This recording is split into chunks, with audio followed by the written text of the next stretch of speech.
রঙিন রাজকুমারী। এক রংহারা রাজ্যের রং ফেরানোর জাদুকরী কাহিনী।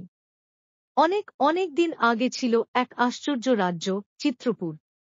এই রাজ্যে গাছের পাতা ছিল 7 রঙের, নদীর জল ঝলমল করত রূপালী আর সোনালি ছায়ায়, আর আকাশ প্রতিদিন নতুন রঙে রাঙিয়ে উঠত।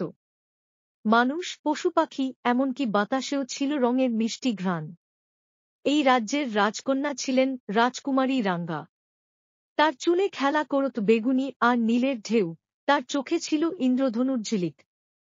সে ছিল একমাত্র মানুষ যার ছোঁয়ায় জেগে উঠত রং। একদিন এক ভয়ঙ্কর জাদুকরী কালিকা চিত্রপুরে এসে অভিশাপ দিল। সে বলল, এই রাজ্যে রঙের খুব গর্ব।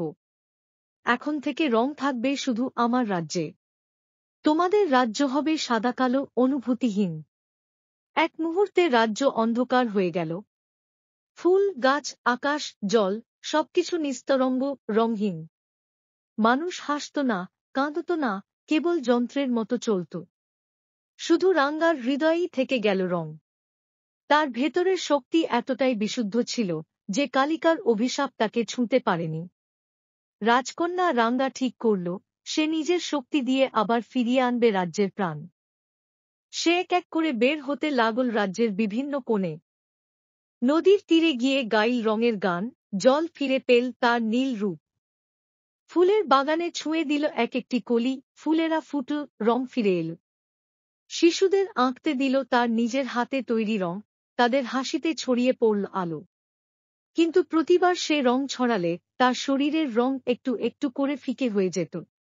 তবু সে থামল না। অবশেষে সে পৌঁছাল কালিকার দুর্গে। কালিকা তাকে বলল, তুমি চাইলেই রং ফিরবে না।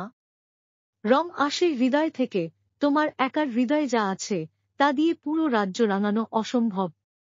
রাঙ্গা শান্ত গলায় বলল, তাই তো আমি একা নই।